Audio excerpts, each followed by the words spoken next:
പിതാവിൻ്റെയും പുത്രൻ്റെയും പരിശുദ്ധാത്മാവിൻ്റെയും നാമത്തിൽ ആമേൻ. എൻ്റെ പ്രിയപ്പെട്ടവരെ, ഇന്ന് ഒക്ടോബർ 23 വ്യാഴാഴ്ച. അമ്മേ പരിശുദ്ധമേ, അമ്മേ പരിശുദ്ധമേ, ദൈവമാതാവേ, കൃപാസനത്തിലൂടെ ഞങ്ങൾക്കും ഞങ്ങളുടെ ദേശത്തിനും അമ്മ മധ്യസ്ഥം തേടി തന്ന എല്ലാ അനുഗ്രഹങ്ങൾക്കും കൃപകൾക്കും ഞങ്ങളിപ്പോൾ ഹൃദയം നിറഞ്ഞ നന്ദി പറയുന്നു. അമ്മേ പരിശുദ്ധമേ, അമ്മേ പരിശുദ്ധമേ, ദൈവമാതാവേ, 2004 ഡിസംബർ 7 ഉച്ചകഴിഞ്ഞ് 2:30 കൃപാസനത്തിൽ സംഭവിച്ച അമ്മയുടെ പ്രത്യക്ഷപ്പെടലിനെ കുറിച്ച് തിരുസഭയ്ക്ക് സമർപ്പിച്ചിരിക്കുന്ന പഠനരേഖകളുടെ മേൽ സഭാത്മകമായ പഠനം ആരംഭിക്കുവാൻ ഞങ്ങൾ പ്രാർത്ഥിക്കുന്നു. അമ്മേ പരിശുദ്ധമേ, ഭൂസ്വർലോകങ്ങളുടെ രാജ്ഞിയായ അങ്ങേയ്ക്ക് ഭൗമ സംരക്ഷണത്തിനായി പ്രപഞ്ച പ്രകൃതിയെ തന്നെ തിരുസഭ പ്രതിഷ്ഠിക്കുവാൻ ഈ പ്രത്യക്ഷീകരണം വഴി ഇടയാക്കണമേ. പരിശുദ്ധമേ, ജപമാല മാതാവേ, സകല കൃപാസനം പ്രാർത്ഥനകളോടും ചേർത്ത് ഞങ്ങളിപ്പോൾ പ്രാർത്ഥിക്കുന്ന ഈ കുടുംബത്തിന്റെ പ്രത്യേക നിയോഗം പറമക്കളെ,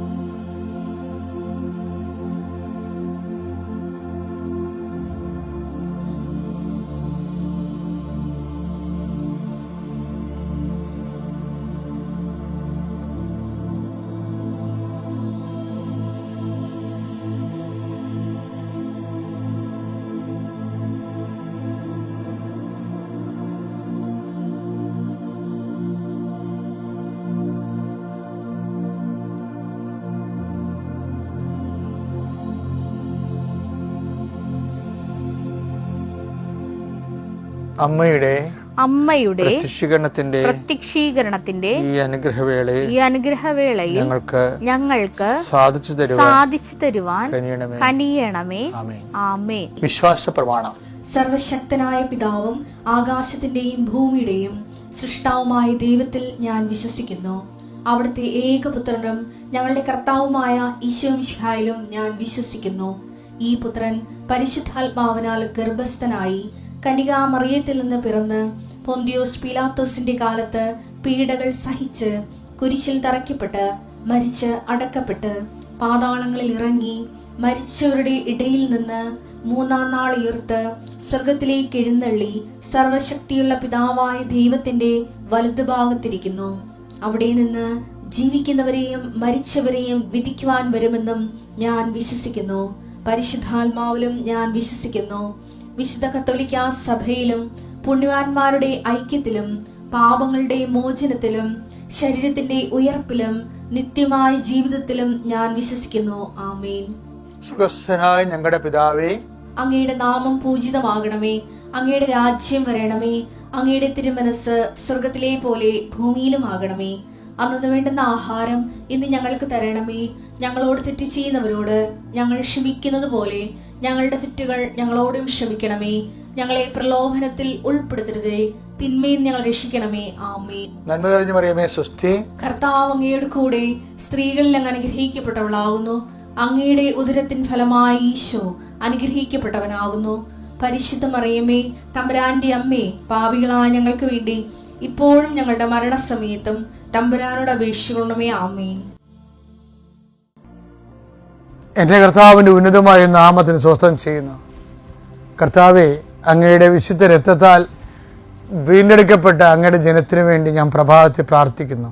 കർത്താവെ, അങ്ങയുടെ മക്കൾ ആദരവോടെ രേഖകളും പിടിച്ചുകൊണ്ട് മുട്ടയിൽ നിന്നുകൊണ്ട് പ്രാർത്ഥിക്കുകയാണ്. ഈശോ കർത്താവെ, not by merit but by grace, നിൻ്റെ കഴിവ് കൊണ്ടല്ല എൻ്റെ കൃപ കൊണ്ടാണെന്ന് അരുളിച്ചെയ്ത കർത്താവിൻ്റെ അതേ വചനങ്ങളിൽ ആശ്രയിച്ചുകൊണ്ട് അങ്ങയുടെ മക്കളുടെ ശിരസ്സിലും ആ രേഖകളിൽ ഞാൻ കൈവച്ച് പ്രാർത്ഥിക്കുന്നു. കർത്താവെ, അടിപ്പുഴ പോലെ വൈദാഘാതം പോലെ ദീപികമായ ശക്തി ഈ വ്യക്തികളിലേക്ക് ഇറങ്ങട്ടെ എന്ന് പ്രാർത്ഥിക്കുന്നു. പിതാവിൻ്റെയും പുത്രൻ്റെയും പരിശുദ്ധനാമത്തിൽ മാരക രോഗങ്ങൾ, തീരാവ്യാധികൾ, ജീവ ദുരിതങ്ങൾ, ജീവ തടസ്സങ്ങൾ യേശുനാമത്തിൽ മാറിപ്പോകട്ടെ. ഇന്നത്തെ ദിവസം എൻ്റെ മക്കൾ പോകുന്ന എല്ലാ ഇടങ്ങളിലും കണ്ടുമുട്ടുന്ന വ്യക്തികളിലും ഇടപെടുന്ന സാഹചര്യങ്ങളിലും ചെയ്യാനുള്ള ജോലികളിലും പൂർത്തിയാക്കേണ്ട ജോലികളിലും ഒപ്പിടേണ്ട താളുകളിലും കർത്താവിൻ്റെ കൃപ നിങ്ങളെ ആവശ്യിക്കട്ടെ. എന്ത് വിഷയത്തിന് വേണ്ടിയാണോ എൻ്റെ മക്കളെ ഇന്ന് വേദനപ്പെടുന്നത്, മനസ്സ് വിമ്മിട്ടപ്പെടുന്നത്, അവിടെ പരിശുദ്ധമ്മ നിനക്ക് വേണ്ടി മധ്യസ്ഥ വഹിക്കുകയും നിനക്ക് വേണ്ടി വാദിക്കുകയും സംസാരിക്കുകയും ചെയ്യാൻ അഡ്വക്കേറ്റായ അമ്മ നിനക്ക് വേണ്ടി വാദിക്കുകയും നിൻ്റെ സങ്കടങ്ങൾ ഏറ്റെടുക്കുകയും നിൻ്റെ ജീവിതം വിശുദ്ധിയിലും വിശ്വാസത്തിലും വളരുവാൻ നിന്നെ സഹായിക്കുകയും ചെയ്യട്ടെ. കർത്താവേ, രോഗികളെ സ്പർശിക്കണമേ കർത്താവേ. മനസ്സ് നീറിക്കഴിയുന്നവർ, ഡിപ്രഷനിൽ കഴിയുന്നവർ, എന്ത് ചെയ്യണമെന്ന് അറിയാൻ പറ്റും ഒരു വഴിയും കാണാതിരിക്കുന്നവർ, ആരെങ്കിലും ഒന്ന് ഉപദേശിച്ചിരുന്നെങ്കിൽ, എന്തെങ്കിലും ആരെങ്കിലും ഒന്ന് പറഞ്ഞു തന്നിരുന്നെങ്കിൽ എന്ന് വിചാരിക്കുന്നവർ, പണമില്ലാത്തവർ, എല്ലാ തരത്തിലും തളർന്നിരിക്കുന്നവർ, ആശുപത്രിയിലെ ബൈസ്റ്റാൻഡേഴ്സ്, പ്രസവിക്കാൻ പോകുന്നവർ, പ്രസവിച്ച കുഞ്ഞിൻ്റെ രോഗങ്ങളെ ഓർത്തുകൊണ്ടും വിഷമിക്കുന്നവർ, ആശുപത്രി ബോധമില്ലാതിരിക്കുന്നവർ, അവിടെ എല്ലാം കർത്താവിൻ്റെ അടിപ്പണ പോലെ വൈദാഖാമ ദൈവികമായ ശക്തി നിങ്ങളിലേക്ക് ആവശ്യിച്ചുകൊണ്ട് നിങ്ങളെ പൂർണ്ണമായി ഇന്ന് കർത്താവിൻ്റെ കാറ്റടിച്ച് നിങ്ങൾ ശക്തി പ്രാപിക്കുകയും നിങ്ങൾ ബലം പ്രാപിക്കുകയും ചെയ്യട്ടെ. Lord Jesus Christ, pour out His Spirit, touch with the fire finger, suck with the precious blood, authority of the Catholic Church, power of Jesus Christ, merit of some holy priesthood. I bless and hallow your documents and you yourself. Thank you. Thank you, Jesus. എപ്പോഴും സംഭവ വിഷയം ഡിസേർമെൻ്റ് എന്ന് പറയുന്നത് ഭയങ്കര serious വിഷയമാണ്. നമുക്ക് ആത്മാവിൽ ജ്വലിച്ച് നിൽക്കുന്നവർക്ക് ഒരു സെൽഫ് ഡിസേർമെൻ്റ് ഉണ്ടാവും. എങ്കിലും ചില സമയത്ത് നമ്മുടെ ഇമോഷണൽ നമ്മളെ വഴിതെറ്റിക്കും. ഇമോഷണലി നമ്മൾ ചില അവസരങ്ങളോട് ഓവർ അറ്റാച്ച് ചില വിഷയങ്ങളോട്. അപ്പോൾ അതാണ് ശരിയും നമ്മുടെ ഇന്ദ്രിയം നമ്മോട് പറഞ്ഞുകൊണ്ടിരിക്കും, നമ്മുടെ ആന്തരിക ബോധ്യം നമ്മൾ പറഞ്ഞിരിക്കണം. അപ്പോൾ നമുക്ക് തടഞ്ഞില്ലെങ്കിൽ അത് ശരി. ഈ ആത്മഹത്യ ചെയ്യുന്ന ആൾക്കാരും ആത്മഹത്യ ചെയ്യണവരെ അത് പാപമാണെന്ന് കരുതണില്ലല്ല. ഇവർക്ക് 2 മക്കളുണ്ട്. ആത്മഹത്യ ചെയ്ത പല ആൾക്കാർക്ക് മാതാപിതാക്കൾ നല്ല സ്നേഹമുള്ള മാതാപിതാക്കന്മാരുണ്ട്. പക്ഷെ ആ ഒരു സെക്കൻഡിൽ അവർ വിചാരിക്കണത് എന്താണ്? ആത്മഹത്യയാണ് നല്ലതെന്നാണ്. ആ ഒരു സെക്കൻഡാണ് ഒരു പ്രശ്നം. അപ്പോൾ ചെയ്യണ ഭയങ്കര ബ്ലണ്ടറാണെങ്കിൽ പോലും ആ സെക്കൻഡിന് അവർ ആ സത്യമാണെന്ന് വിശ്വസിക്കുന്നു. ഇത് ഇന്ദ്രിയത്തിനുണ്ടാകുന്ന ഒരു അബദ്ധമാണ്. അതുകൊണ്ടാണ് there must be somebody, വിശ്വസിക്കാൻ പറ്റിയ ഗൈഡ് ചെയ്യാൻ പറ്റുന്ന ആരെങ്കിലും ഒരാൾ, സ്പിരിച്വൽ ഫാദർ. എല്ലാവർക്കും ഉണ്ടാകുന്നത് ഉടമ്പടി വളർച്ചയ്ക്ക് നമ്മളെ സഹായിക്കും. അപ്പോൾ ഉടമ്പടിക്കാരെല്ലാവരും ഒരു സ്പിരിച്വൽ ഫാദറിനെ പ്രത്യേകിച്ച് കണ്ടുവെത്തണം, പേഴ്സണലായിട്ട് സംസാരിക്കാൻ പറ്റുന്ന. അതേസമയം തന്നെ ഡിസേർമെൻ്റ് ഉണ്ടാകണം.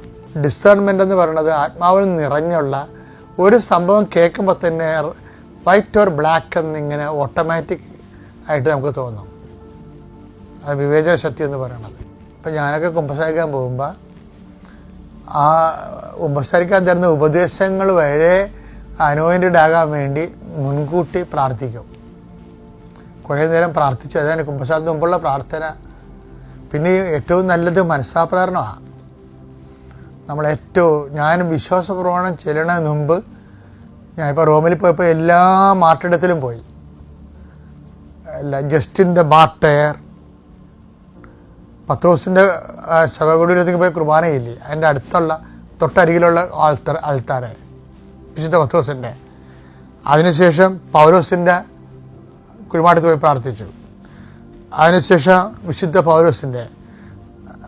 അതുപോലെ പിന്നെ ഇങ്ങനെ എനിക്കിഷ്ടപ്പെട്ട ആളാണ് ജസ്റ്റിൻ, പിന്നെ സെൻറ്റ് സ്റ്റീഫൻ. അവരാദ്യകാല മാർട്ടേഴ്സാണ്. അവരുടെ തോളിലാണ് സഭ നിൽക്കുന്നത്, അവരുടെ ബോധ്യത്തിലും അവരുടെ സാക്ഷ്യത്തിലും. എൻ്റെ ഏറ്റവും വലിയ എൻ്റെ ഒരു ലക്ഷ്യമായിരുന്നു സെൻറ്റ് സെബാസ്റ്റ്യൻ്റെ കല്ലറയിൽ പോകുക എന്നുള്ളത്. അവിടെ ആപ്പിയൻ വേയിൽ അത് കുറേ വഴിയാത്ത നടന്നാണ് പോയത്. അവിടെ എത്തി ഞങ്ങൾ പ്രാർത്ഥിച്ചു. അച്ഛന്മാരെല്ലാവരും ഉണ്ടായിരുന്നു. ഞങ്ങൾ ഇപ്പോൾ ഞങ്ങളുടെ കൂടെ ഒരു ബിനു ചേട്ടൻ ഉണ്ടായിരുന്നു, ബിജു ചേട്ടനെ സഹായിക്കാനുള്ള. അപ്പോൾ അവരെ ഞങ്ങൾക്ക് കുറേ ആൾക്കാർ ഇതുപോലെ ഞങ്ങളെ സഹായിച്ചവരുണ്ട്.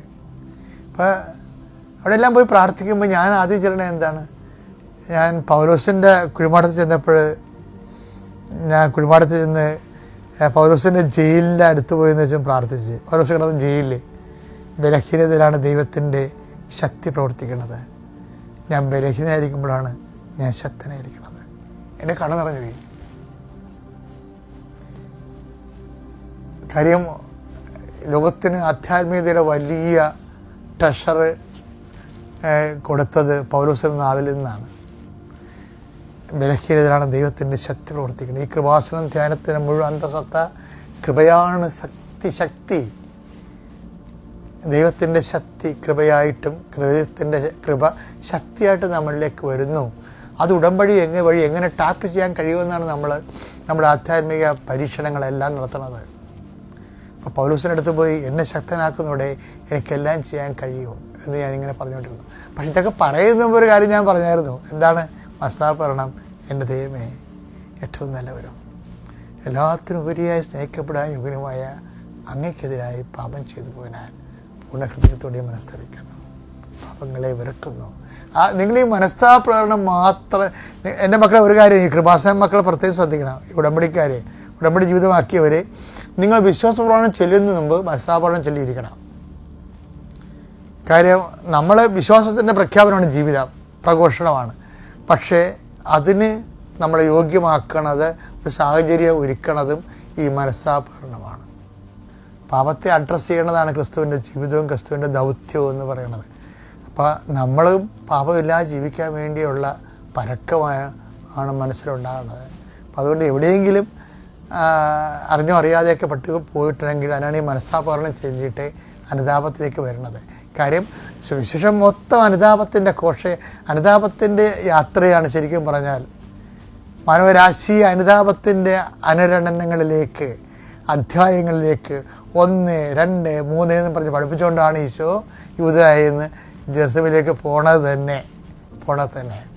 അപ്പം അതിനുള്ളിലാണ് ഈ ഡയബോളിക് പേഴ്സണാലിറ്റീസിനെ ഈശോ അഡ്രസ്സ് ചെയ്യണത്. നമ്മൾ തന്നെ ഉള്ള തിന്മയുടെ ആത്മാവിനെ നമുക്ക് തന്നെ പിടികിട്ടത്തില്ല. അതുകൊണ്ട് ഈശോ പറയും, വാട്ട് സ്പിരിറ്റ് ലീഡ്സ് യു എന്ന് ചോദിക്കാൻ എന്തരൂപിയാണ് നിങ്ങൾക്കുള്ളത്, നിങ്ങൾ തന്നെ ധ്യാനിച്ച് കണ്ടെത്താൻ വേണ്ടിയാണ് ഈ ഇഷ്യൂസ് ഉണ്ടാക്കുന്നത്. ഇവരവിടെ ചെന്നപ്പോൾ സമരക്കാർ ഈശോനെ വിടത്തില്ലെന്ന് കേട്ടപ്പോൾ ഇവർ ചിലപ്പോൾ തന്തക്ക് വിളിച്ച് കാണും. അത് ഇവർ സുവിശേഷം റിപ്പോർട്ട് ചെയ്യാത്തതാണ്. അതുകൊണ്ടാണ് ഇത്രയും ചൂടായിട്ട് വന്നിട്ട് തീയും ഗന്ധ ഇറങ്ങി നശിപ്പിക്കണമെങ്കിൽ ചോദിക്കണമെങ്കിൽ അത്രയും വലിയ കലാപം അവിടെ നടന്നു കാണും. കലാപത്തെ കർത്താവ് തന്നെ കൂട്ടിക്കൊണ്ട് പോകും. എന്തിനാണ്? നമ്മുടെ അരൂപി എന്താണെന്ന് അറിയാൻ വേണ്ടി. എന്താണെന്ന് അറിയാനില്ല, നമ്മളെ അറിയിക്കാൻ. എന്നിട്ട് പറയും, ഞാൻ വന്നിരിക്കുന്നത് നശിപ്പിക്കാനല്ല, കൊല്ലാനല്ല, ജീവനുണ്ടാകാനും. അപ്പം ജീവൻ്റെ ശുശ്രൂഷകരാണ് സുവിശേഷകരെന്ന് പറയണേ. അത് പഠിപ്പിക്കാൻ വേണ്ടിയാണ് ഇത്രയും വലിയ ഈ സിറ്റുവേഷൻസ് ക്രിയേറ്റ് ചെയ്തിരിക്കുന്നത്. അത്യപൂർവ ദൈവാനുഭവങ്ങൾ ഇനി നിങ്ങൾക്കും സ്വന്തം. ഈ യൂട്യൂബ് ചാനൽ ഇതുവരെ സബ്സ്ക്രൈബ് ചെയ്തിട്ടില്ലെങ്കിൽ ഇപ്പോൾ തന്നെ സബ്സ്ക്രൈബ് ചെയ്യുക. ഈ വീഡിയോ ഇപ്പോൾ തന്നെ നിങ്ങളുടെ സുഹൃത്തുക്കൾക്ക് ഷെയർ ചെയ്തുകൊണ്ട് കർത്താവിന്റെ പ്രേക്ഷിതരാകുക.